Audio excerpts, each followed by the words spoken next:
Welcome back to the Coffee Crime Club. I'm Sydney. And I'm Ariane, just two corporate girls who love a good latte and a wild true crime story. So clock out, pour up, and let's get into some questionable behavior that definitely didn't happen at work. Definitely not. Cheers. Okay, so today we are drinking from Elevated Coffee and Tea. We've had them before. Hmm. Today Sydney got it, so I got a blueberry matcha. I don't think I'm a fan of blueberry matcha. That's why I said yuck when she ordered that. I like matcha and I like blueberries. I'm not liking them together for whatever Mm, reason. shocker. Girl, what you get? What you normally get? Well, actually, thank you. I got the ube latte with lavender, oat milk, and vanilla. So it's like a Okay. little bit different, but it low key tastes very similar The to what I ube doesn't normally. make it taste different? No, it really does. It just makes it like an Okay. odd color. Yeah, because it was looking like purple. Hmm. Interesting. Well, ube is a purple yam, Yeah. if y'all didn't know. So anyway, let's get into this case. Yeah, so today's case is messy, emotional, and honestly, it's pretty creepy how it went down, so Yeah, at first glance, this story just looks like, just a tale about a troubled teen and a strict parent. yeah, but by the end, it turns into one of the most infamous international murder cases of the 2010s.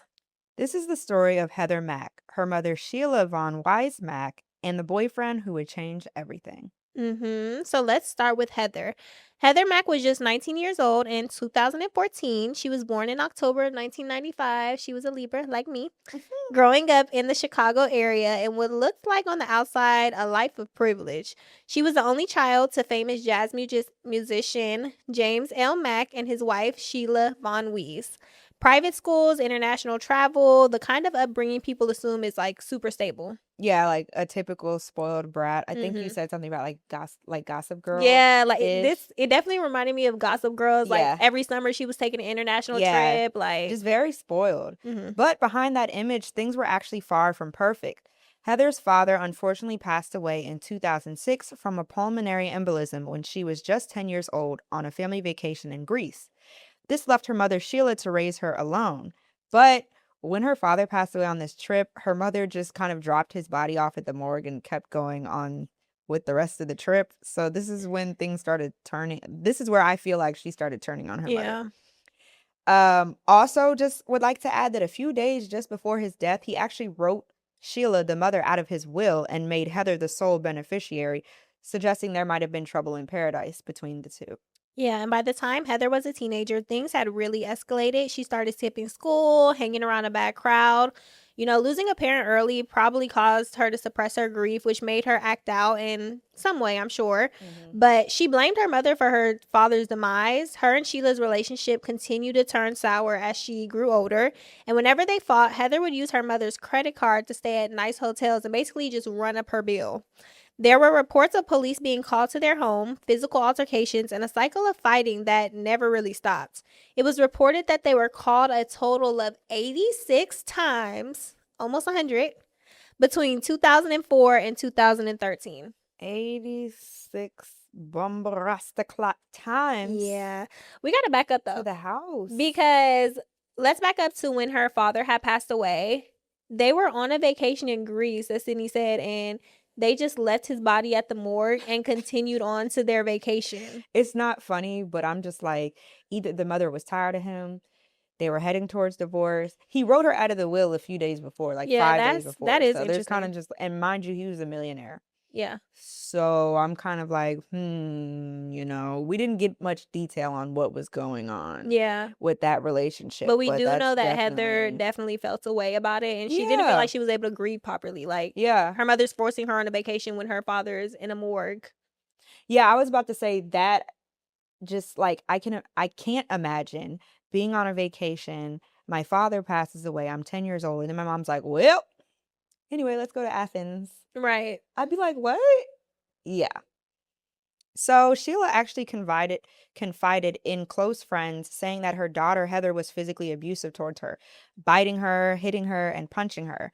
Heather would constantly steal cash and credit cards from her mother. Mhm. My mother would have beat me up. Girl, but this is like I don't know, I feel like this is, like, spoiled brat, typical rich kid behavior, like, when you watch in movies, they're always doing something crazy, like beating on their parents or running up their Shut cards. up, mom.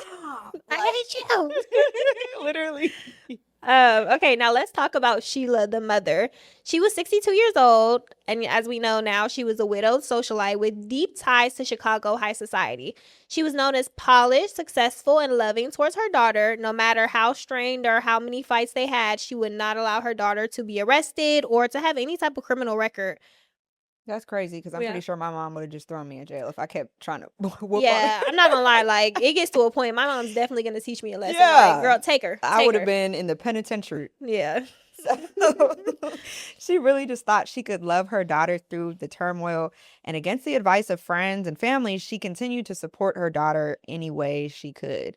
And I kind of feel like perhaps the father's death, like maybe the mother, Sheila, felt bad and she felt like her daughter's just kind of like acting out because she's grieving. So Mhm, maybe she feels like she couldn't discipline her daughter. mhm. Which I definitely do feel like a lot of it was acting out about her father's death. Like, when Mm. you lose a parent, that's a very traumatic situation, and it does cause you to act different. The discipline thing, yeah, I lucky think it has something to do with something else too, because my mom would not. She not going for that. I'm telling you. Because no, it really does get to a point because at this point her father died when she was 10 and at this point she's like 17, 18. Like, you're going through 7, 8 years of physical alteration with your child. Yeah, my Yeah. mom would have. Okay. But, around the time, what was it? Middle school or high school, she just started to act out. She was hanging around bad crowds. Mhm. She was skipping class. She was doing drugs and she was just getting into some questionable behavior, Heather. So that's kind of where Tommy Schaefer comes in.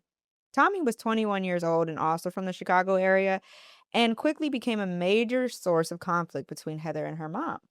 Yeah, and he wasn't exactly the kind of guy that Sheila wanted around her daughter. He was 21, unemployed, and a his job was a rapper. Bum. So, yeah, He was a some bum. would say. Some would say he was a bum. I would say he was a bum. Yeah. He So, definitely didn't have anything going on. He had a unemployed history of rapper. violent behavior, and from the beginning, she tried to keep them apart. She even had him arrested for disorderly conduct one time when Heather and him stole her cars to book a hotel room. This caused a fight between Heather and her mother, where she pushed her mom so hard she broke her arm, then unplugged the phone so she couldn't call 911. That's sadistic. That's Like, already like, that's already like, wait, you unplug the phone so I can't no, call that's what I'm 911. saying. That part, I'm like, unplug the phone. That's sadistic. Like to me, Yeah. that's like very sadistic. So the more the mom pushed for them to be apart, the closer Heather and Tommy seemed to get. After all, they bonded over losing their fathers both at a young age. Hmm. Tommy lost his father because his father abandoned him, and of course, as we know, Heather's father unfortunately passed away. So this became the whole us versus the world dynamic. What I is don't that song? care Had if we me on on the the run. run. I did all of my life for you. No, definitely. It was definitely given that. Yes. And I'm not sure if you could tell, but both of them losing their fathers, both acting out. This was definitely like a trauma bond type of relationship. And y'all know how intense and fast those can get. So that's what this was.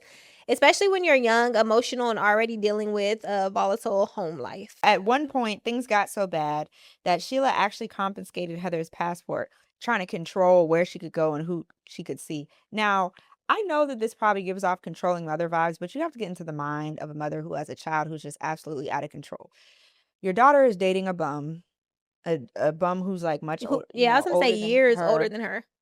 She's skipping school. She's just running around the city of Chicago, just doing God knows what. Like, you Taking don't your know what money, to stealing do. your card. Stealing your car, beating you up, breaking your arm, not calling the That's the part I was ambulance. going to mention. Yeah. Okay. So it's just kind of like she was doing what she probably could. And Yeah. I can only imagine the conversation she was having with her friends. Yeah, and I definitely understand, like, the confiscating the passport because it's like, if you're running around the city, like, running up my car trying to get away from me, imagine you get out of my sight, out of the country. Like, you probably would never come back. Mm-hmm. So for Heather, this was the breaking point because instead of backing down, she started to push back even harder, sneaking around, keeping secrets, and most importantly, continuing her relationship with Tommy behind her mother's back. Her mother moved neighborhoods in hopes that it would keep her away from him, but she actually ended up getting pregnant several times from Tommy, Mm, getting abortions that her mother was forcing her to get, and dropping out of high school. It was high school, right? mm, Yeah. And she alleges her mother forced her to get these abortions, likely furthering the hatred she already had for her mother. So the mother, she already blames the mother, kind of like what happened to the father. Now the mothers keep trying to keep her apart from her lover, and her mom's forcing her to get an abortion. Yeah. Abortions, Yikes. multiple. Abortions. So, So by 2014, as you can see, everything is boiling over. The arguments are worse. The tension is constant. And then Sheila gets a bright idea. She wants to take Heather on a trip to Bali, Indonesia. A luxury getaway, five-star resort, St. Regis, in a very lavish upscale room. She spent $10,000 each for first class tickets, a chance to really fix their relationship. At least that's what she was hoping, and that's what it looks like.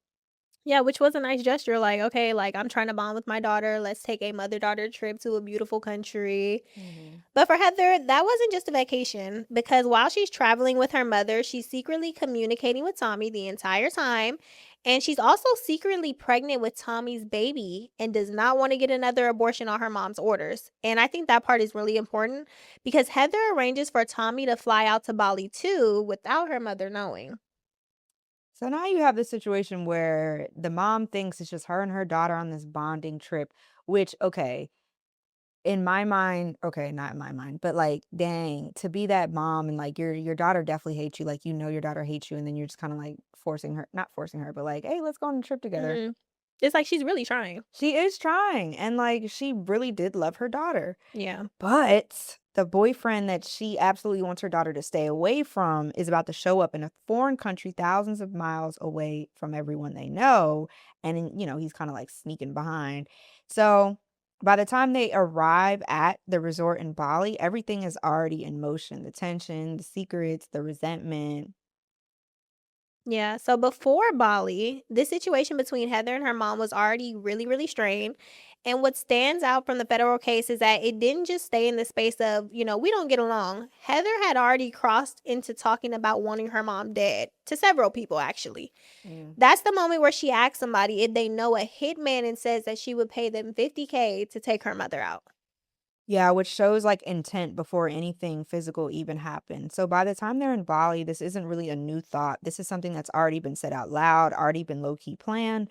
And then when you layer it in the fact that her mom had around a $1.5 million estate, you start to understand what people think the motive was actually tied to. Mm-hmm.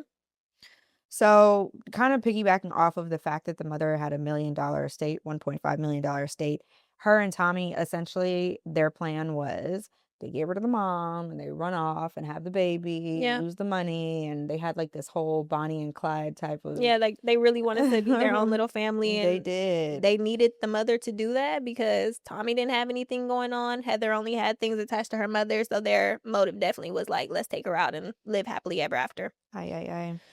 All right, so they go to Bali together, and from the outside, it looks like a normal mother-daughter trip, as we said. They're staying at the luxurious resort, and everything looks pretty calm. But at the same time, Heather is still in contact with Tommy, and they're coordinating him on his way out there. Heather steals Sheila's card and booked him a business class flight and a room in the same hotel. And Sheila actually found out he's coming because upon check-in, they're like, okay, your 2 rooms are ready. And she's like, we only have 1 room. And Tommy's room was charged to her room. Mm. Oh, child. So he's flying all the way out to Bali and checking the same resort, which I'm like, dang, like you could have at least had him put up in another hotel. He didn't have no money. And snuck up. I'm saying, Heather, since she's the one who's flying Girl, him she out, needed I'm that like, ID from Sheila. She needed that card. child. So now that it's not hidden anymore, and Sheila actually knows that Tommy is coming to Bali, and she knows her money was being used, so she's confronting her daughter about it. And anyway, from what's been reported, this was not a casual calling out. She's upset. She's telling Heather that they can get in serious trouble back home because of credit card fraud, which is, if we go back in time, remember all the time she didn't want her daughter to get in trouble with the law, but now it kind of seems like she's had enough. And she's not angry. She's not just angry. She's really warning her and almost really threatening her. Mm-hmm. So now everything is pretty much exposed. The boyfriend is there, the money is involved, and the mom is fully aware and she's livid about it. And the tension is already sitting there going into that night. Yeah, and that's what kind of makes what happened next feel so heavy because it's not a secret anymore. And at this point, Sheila has finally stood up for herself. She's already said something. Mhm.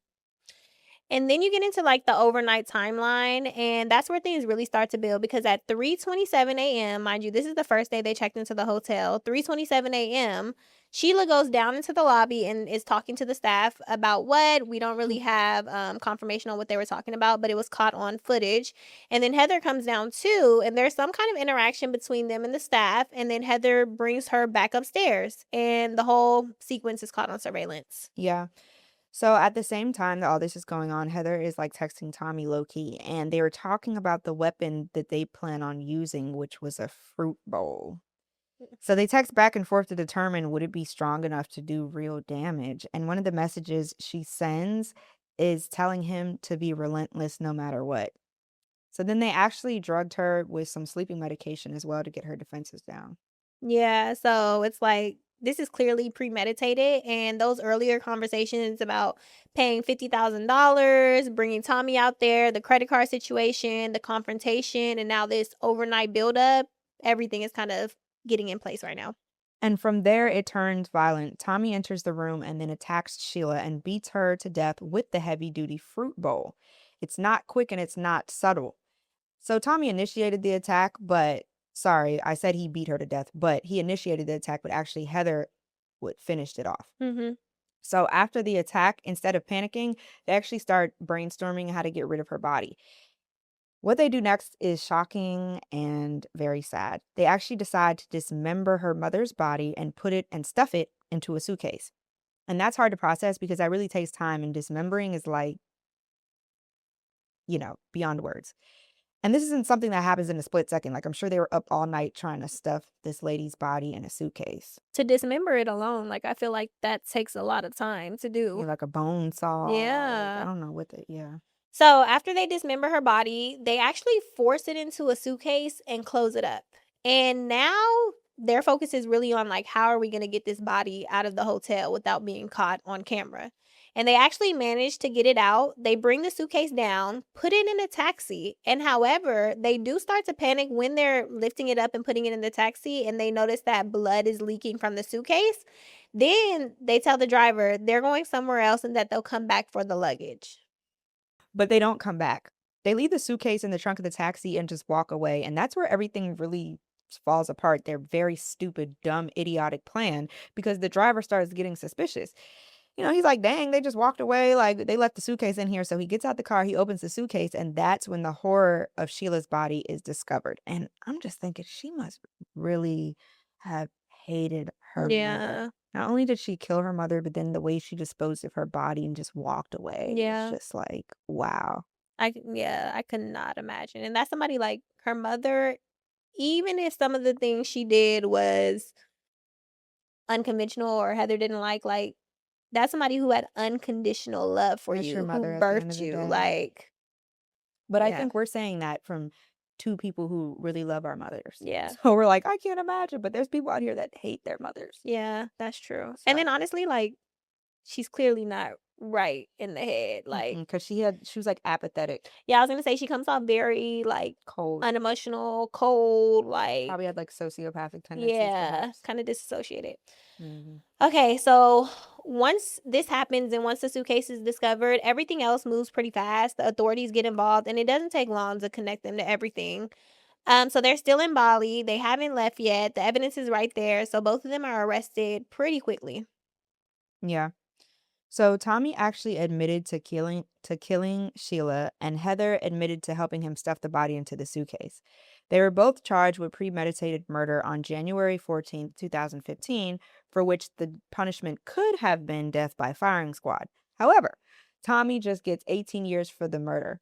Heather gets 10 years, a shorter sentence due to her like limited involvement, but also her pregnancy. Mm, And the court believed that Tommy was the real mastermind and muscle behind the murder. yeah. And while she's in prison, there's another layer to this. Heather is pregnant at the time, as we mentioned, and she ends up giving birth while incarcerated in Indonesia. Yeah, and that just kinda adds, like, a whole different layer and dynamic. She's essentially serving time for her mother's murder and then raising a child, her mother's grandchild, inside of an Indonesian prison, which adds a completely different dynamic. She's serving time for her mother's murder and raising a child inside of a prison. Yeah, and if you're not aware, prisons in other countries are very different. So at this time, there's a lot of different videos circulating around the internet, and it looks like she's having a ball in prison. Like she's dancing, wearing makeup. They're doing like field days, but not like the typical field days we have in America's prison system. Wow. Like, yeah, and she's like walking around with her baby. It looks very different, and it looks a lot more She's free than. pulling it. Mm-hmm. And there's a video that she does end up recording at one point when she's in the prison. She's recording a video and it ends up circulating online. This is a video that I need to make. A lot of the times, since I've been a kid, I've heard the truth sets you free, the truth sets you free. And I never understood. But I'm Heather Mack. And I want to be set free. I don't want to live in a lie anymore. When I was 10, my mother killed my father in a hotel in Athens, Greece. 2 weeks before I came to Bali, I found out that she killed my father. And I made it up in my heart, in my mind, my soul, in my blood, in the oxygen running through my body, that I wanted to kill my mother. So Which is crazy that she said that. Like, she's showing no emotional weight of the crime, or she's showing that she's not feeling the emotional weight of the crime. There's no guilt. She's just like, "Yeah, oh, well." yeah, in the video she came off as very cold. She obviously had a confessional, accused her mother of some different things. But once she made the video and it started circulating online, the video was then eventually taken down. Mhm. So she ends up serving 7 years in Indonesia, but she doesn't serve the full 10. She's released early for good behavior. And as soon as she's released in 2021, she's deported back to the United States. And even before she was deported back, she really begged to stay in Indonesia. She didn't want to go back to the United States. I think that's important to note because once she gets back to the US, authorities are waiting. And now they're looking at her role from a different angle. Also, going back to, like, her kind of begging to not be deported Mhm. back to the United States because she knows the prison system is probably, like, way different. When we were in Bali, remember how chill it was? It was just Yeah. so chill there, like, everything was so, like, yeah. So, that might be how their prisons are. I don't know much about the Balinesian prisons or anything like that, but when All we I were know in is I don't want to go Bali, to prison nowhere. America, no, I Indonesia. certainly don't. I really don't. So, when she gets back to the United States, this is where the federal case comes in. Prosecutors are focused on the planning, especially those earlier conversations she was having about trying to hire someone and the coordination leading up to the murder. So, even though she's already served time in Bali for the murder, she's now facing conspiracy charges in the United States tied to her mother's death. And that's something a lot of people don't realize can happen. Serving time in another country doesn't always close the door if there are separate charges that can be brought back into the United States. And I think she was kind of aware of that. I also think that's why she didn't want to come back to the US. She's like, no, wait. She's like, dang, I just did 7 years. So she ends up pleading guilty to conspiracy to commit murder in the United States. And in 2023, she's sentenced to 26 years in federal prison. Kind of like we noted, she begged not to come back to the US. It was in her best interest to plead guilty and take the plea, Mm, or else she was probably going to be facing a lot more time. mhm. But yeah, so when you look at the full timeline of this, it goes from planning before Bali to the confrontation to the murder to the suitcase to the prison in Indonesia, and then we brought her all the way back to be sentenced in the US. It's a lot. Also, I want to point out that Tommy is still over there serving his time Today? in Bali because Yeah. he got a lot longer sentence than her. And yeah, I forgot that this case is really not that old. It's not what 2015, 10 years. Yeah, Yeah. he has a so then probably when he's done and he gets deported back, he's probably gonna do a life sentence over here. Yeah. The one thing that I don't know though is where her child ended up at, because I remember when she was in prison, there was a family in Indonesia fostering her. Oh. But now that she's back on US soil and she had to bring the baby back on US soil, we'll provide an update as far as who has the baby in custody now. Her baby's name is Estelle, and what I do know is that when they were arguing about all that money that she was supposed to inherit from the estate, they actually just settled and put it in a trust for her daughter. Mm. So a life was taken in the most brutal way. A daughter crossed a line that can never be undone. And if there's anything we can take from this, is that the truth always finds a way to the surface, no matter how late the confession comes. Thank you for sitting with us on this brutal case. Very brutal. Hmm. And as always, keep your coffee strong, but your alibi stronger. See ya.